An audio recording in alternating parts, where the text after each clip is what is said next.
Hey everybody, once again it's time for the old biker chess dude to come at you and to give you another review of a wild and crazy game. I love it. Let me tell you something.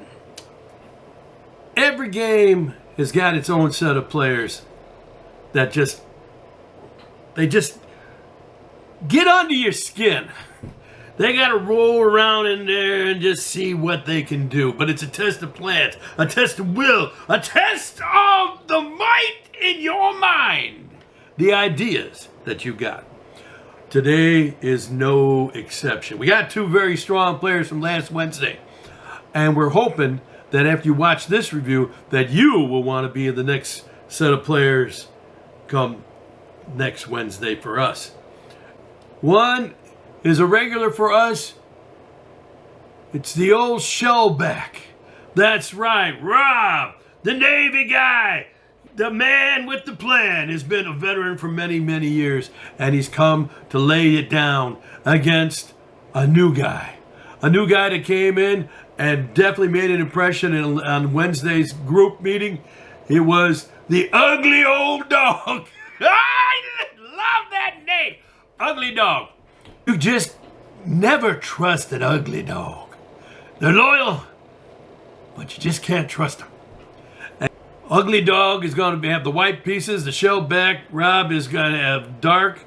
And we start the game like this. Let's take a look at what we got here. First off, the ugly old dog starts out with playing the one and only E4. Standard move, you gotta love it. It sets the tone. You know there is no positional fighting. He's going straight for the throat, just like an old junkyard dog will do. Bob decides to come out there and he says, you know, I can't have that. I've got to have C6. He's coming out there for C6. Looks like it could be a Slav, could be a Caro-Kann, who knows? The ugly dog sees this move and decides he's going to play knight to C3. Wow, this is different. What's going on here? It's got to be something strange. They're both maneuvering. Going straight for the Slav. Looks like, no, maybe it's the Caro-Kann 2 knights version. Man, I'm telling you, cutting edge players is what you got to come out here for. Both of them, between the ugly big dog and the Shellback, who's wrestling around down in the ground. Coming back. Bob decides, I'm taking your pawn, you're going to give it to me. He comes back. Now look at how white has got his knights in the center of the board. No pawns, but he has two pieces developed. Black still has some possibilities. His queen is open up on the file. The white light squared bishop is ready to come out and strike. We'll see where it goes from there. He brings out his knight to F6. Now normally, I would think this would be a little bizarre, because white, whose knight is on E5, could take that knight and double up some pawns for the black, which would mess up with his pawn structure. But Shellback's got a plan. No, he moves his knight back to G3 in a defensive and a positional move. He's got something going up here. You never trust an ugly old dog. You never know what they're up to. Playing up there for G6. Bishop C4, striking at the F7 pawn. Preparing the castling with the bishop to G7. Now, white has decided he needs to strike a presence in the center. He plays up with C3. You know, D4 is coming. We're going to got the bishop on the C. The dark squared bishop for white is going to come striking out. Maybe go to the F4 square and consolidate. Black's got to do something quick. Yes, he castles. Again, just as we said, the pawn to the D4. Black decides he's got to deploy his other pawn, his other knight. His knight from the B onto the D7, maybe supporting a possible E5 pawn break as it comes about. Castle for the old ugly dog, but he brings out the knight to the B6. Notice how the knight is striking against that bishop. That bishop on that diagonal between the A2 to the F7 is really going to be a pain in the neck. If black is going to strike and make his presence, the only way he's going to be able to do it is with the king pawn, and he's going to need the E5 pawn, and he's going to need the F pawn to support it. So that bishop's got to go. Bishop goes back to b3. Brings the bishop to g4 and pins the knight. This could be a possibility right here. That knight should be,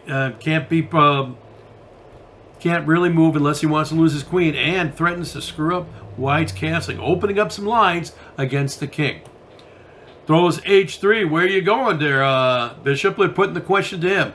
Bishop says, I'm taking it. The queen comes back, and he maintains his pawn structure. Plays out his knight. That's knight on f to d5, establishing a presence upon that nice d5 square, although it can be kicked back with c4. So it's not a very permanent one. If there was a way to restrain that c4, that would be, that knight on the d5 would be very good. He brings out and develops his other knight to b2. Black has got to bring out his queen, bring it up, moving the pieces towards the center. Looks like the action's going to break through real fast. You can see that pawn move from e5. He's timing it out. He's got to probably bring the rook back here, move this. He wants to get that pawn to f5, and before he can do that, he's going to get the king off the h8 square, because that bishop still commands power along that a2 to f7 diagonal. Alrighty, rook on f to e1. White is bringing all of his pieces to the center of the board. That's exactly what you're supposed to do. Knight to c7, bring him back. He says, we got to do some more maneuvering around up here. Let's look at this position. White's pieces are very active. He does have a pawn presence in the center of the board.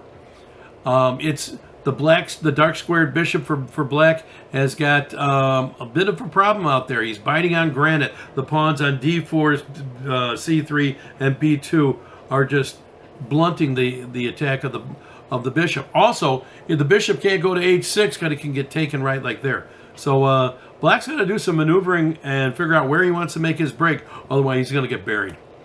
There he comes out there, decides, I can't allow the e5 pawn. Notice how I said e5 was a key right here to break down the center and get some games going up here. So he places his bishop out there to put a little pin so he can't do anything. He brings out the knight, chase that bishop away. Bishop goes back. Now each one has moved that piece a couple times, and the knight where it's sitting at now seems to be a little cramped. Notice that it's still striking against the pawn. That's a tremendous pawn, that d4 pawn for white.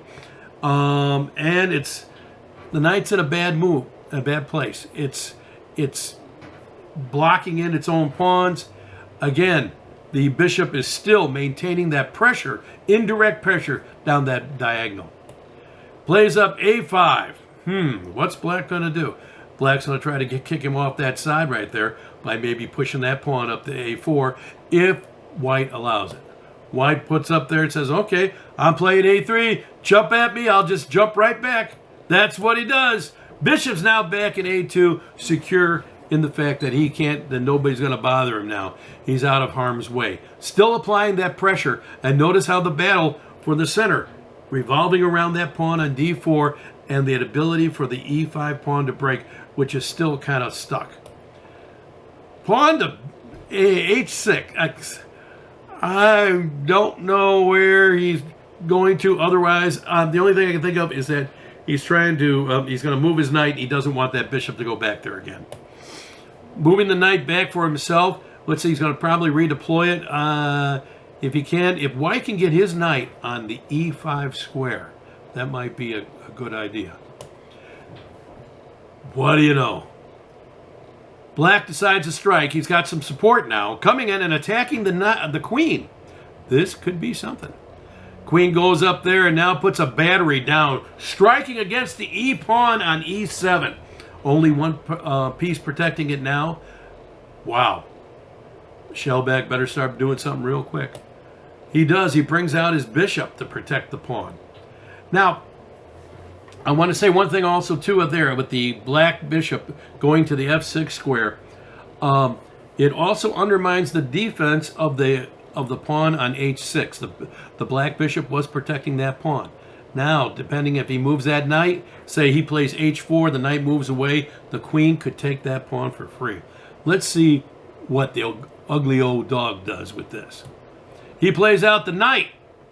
He's going to try maybe playing the knight onto the g4 and kick that bishop around, and maybe bringing it to that e5 square.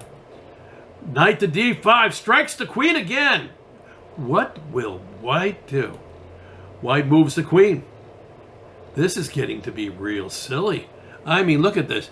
Black has got a chance. He's getting a little bit of initiative by chasing that queen apart, which should stack up there for you now. Don't leave your big pieces out to get harassed by pieces of lesser value. You'll spend half the time moving the same piece like 400 times all over the board. Black brings up his queen. Exchange of queens come out there. White comes up there with his knight to the g4. Again, threatening the bishop on the f6 and also threatening the pawn on h6. This could be deadly. Brings the rook to e8. Kicks the knight with h4. That I did not expect. I thought for sure he'd take the pawn and just give a check and maybe and then run out again. But the knight has to go somewhere. He still can't do it. The knight goes back. The knight takes the bishop. Rook takes bishop. Black still maintains his pawn structure. Bishop comes back and takes that pawn. What did I tell you? When you take that bishop up there, it was indirectly protecting that pawn. And now Black is not only a pawn down, but a lot of his pieces are in its own way. Ugly old dog's getting a couple good bites in here. He plays e6. Dark squares are looking pretty weak around the king area. White's got the dark squared bishop, and he's got the advantage of both bishops, even though one's stuck in the corner out here. Black bishop goes back. Knight goes up. He's got to try to get some kind of counterplay. Bishop takes. Rook takes. Coming up there, thought he could get the h4 pawn. Puts up the g pawn. Rook goes back. Knight comes up. Bishop comes up. He's got to redeploy the bishop over to the king side. Playing up there, doing b5. Kick that bishop. Bishop goes probably back where it wants to be on the d3 square. Rook to d5. He's going to have a little deployment area here. Now here comes a little decision up here for Black. Does he take the rook and open up the file, or does he jump back and try to keep things closed a little bit? Let's see what he does. Nope. He doubles up his rooks. You want it, you come get it. He takes it. Rook takes it. Oh! Now, here comes the thing. I want you to, right now, this is what we would consider the critical position. The pawns on the queen side are pretty well locked up. Theoretically, we've got equal material of knight versus a bishop, although the knight in this kind of close position might have a slight advantage. And we do have a rook apiece. But white's got 3 pawns to 2 pawns over here, thanks to that one bishop raid. Let's see how this turns out. This is getting exciting. Coming back, he strikes with the rook to the center. The king comes back. He's got to fight. Putting up the pawn to, h5. Notice how it attacks that pawn. And also, pawn can't take because he'll lose the knight. Knight goes up. Pawn takes. Pawn takes. Bishop takes. He gets another of Black's pawns. Now we got 2 pawns. The F and G pawn for white are now going to be his 2 pass pawns. And he's going to try to run it down the throat here. King comes up. Bishop goes back. King goes back. King comes up. We got some battles. And now look at the pawns are rolling. White and black are going back and forth. After rook to e6. And black is in trouble. Plus, here's where black is really now in trouble too, is that the pawn on c6 is now under attack, and the only way for him to defend it is to drop back his rook to protect it. But then again, that leaves him with 1 piece to stop this mobile tsunami of white pawns crushing down like an avalanche. avalanche of terror upon the Black King side.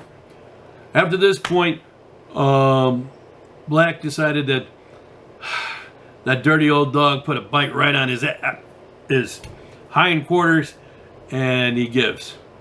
It was a good, tremendous game. In fact, when he got done, he's all fired up. He's going, I'm gonna do it! I'm gonna grab him, I'm gonna break. This Wednesday could be the next and the best showdown you've ever seen in your life.